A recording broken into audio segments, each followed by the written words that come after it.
So I believe it was 1991 this week. Yep. Was it Ghetto Boys? Yep, that does ring a bell.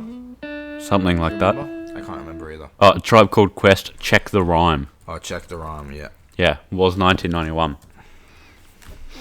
Alright, what do you have on old ATCQ? The song was not super content heavy. Yep. It was just two guys who had been friends for ages saying, you remember when we first started rapping together, doing that routine back on this street? Yeah. There was a bit of flex in there about like how great they are at rhyming, which was quite fitting for the time. Fife Dog was the better of the two, in my opinion. R.I.P. Fife. Rip Fife. Rip the dog. I really like his line. I'm just a fly MC who's 5'3" and very brave. On top remainin', no home training because I misbehave. It's quite small. 5'3" is quite miniature. That's how tall Gabby is. Yeah, that's a little man. I think that's how tall Uzi is as well. He can rap though. Hey, you mean Fife, not Uzi? Both. Lil Uzi's more sings. Yeah. What would you say Lil Uzi is? It's like a punk rapper. Yeah, punk, auto-tuned, emo rapper. Yeah. Yeah. We saw him live. We did. Rip anyone that else that tried to see him live, but he was like 2 hours late. What a bitch. Yeah, that was so shit. I feel sorry for DJ Horizon up there. He was obviously quite mad. He was getting. Yeah, but he was. You could see he was upset that like he was getting views. He was. But yeah, so I really liked that rhyme. But I do think it was just more of like a fun song.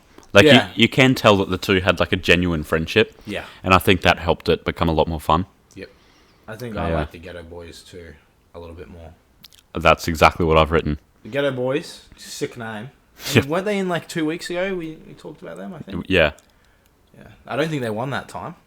No. I think they were up against NWA, that's why. Yeah. But So, yeah, Ghetto Boys, Mind Playing Tricks on Me is the other song. that's like an iconic song. Yeah. Like a lot of people look back at that as like one of the first songs. Yeah, it's like the pillars. Yeah. Yeah. But I am sad to say that the first time I heard this beat was on a Kodak Black song, What song is it? I can't even. Transportin', Oh, Transporting. There you go. which is against the original message of Mind Playing Tricks on Me. Wait, I don't think I've heard Transporting. I probably have, but I can't. Oh, I'll get it up. It's literally like the exact same beat, but obviously it's about drugs. You know, transporting drugs. Wait, is this This is Kodak Black, yeah. Yeah, for real. Kodak Black makes some bops though. Like, Kodak Black is a dick.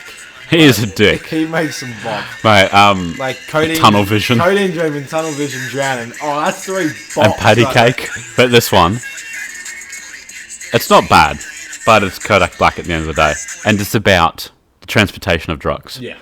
So for those of you who don't know, this song is about paranoia, maybe schizophrenia, Right.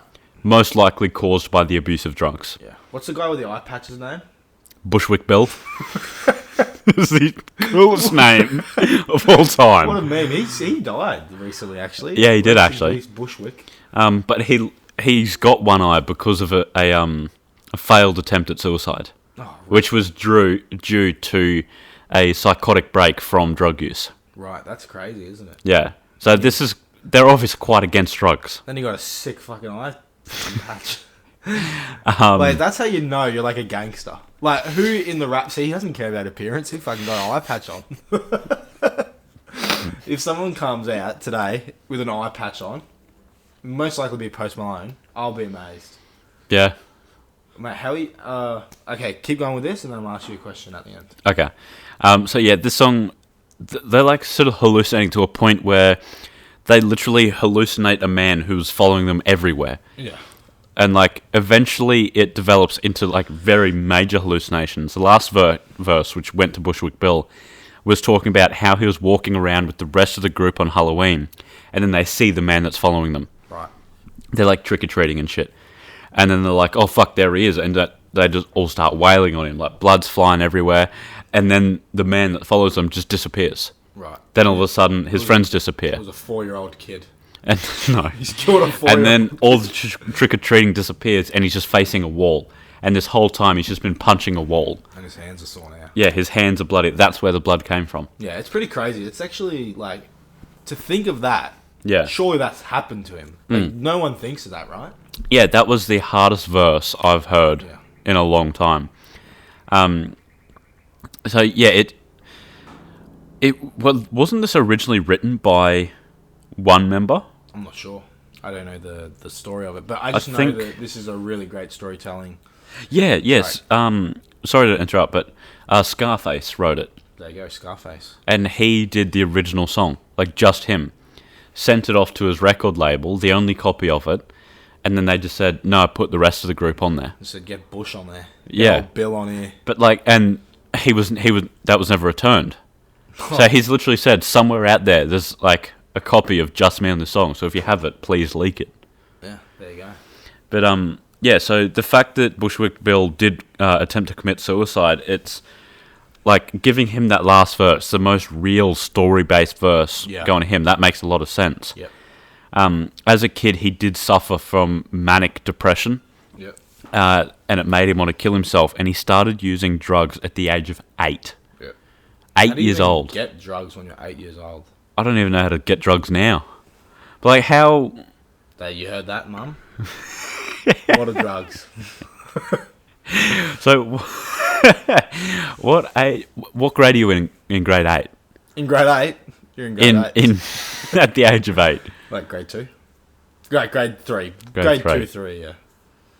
Oh, that's messed up. Doing drugs. Like grade 8. If you got skipped up a couple, could be in preschool. There's no real time limit on it. That's fair. Nah, you're about grade 2 or 3, second or third grade. Yeah, that's insane. Yeah, you're a youngin'. I got my first kiss in grade 2. Mate, you're ahead to of the game. A girl named Jessica. Mate, I don't think we really knew what we were doing, to be honest. I honestly can't even remember her last name. Oh, don't ask me, mate. There were like 3 Jessicas in that grade, and I remember 2 of them, but not this one. She was a little bit crazy. Well, there you go. But yeah, I definitely think it went to Ghetto Boys. Yep, this week, definitely. This week, yeah. Much preferred. Great storytelling, great. Yeah, it was everything, really. much more real than, A Tribe Called Quest. Yep, I think so too. Tribe Called Quest just really put out a song. Yeah. Just for themselves, really. Yeah, The song exactly. had a little bit of a deeper meaning. And I think we gave one to A Tribe Called Quest 2 weeks ago or last week or something. I think it was last week, yeah. So we'll even it out. Even it out, yeah.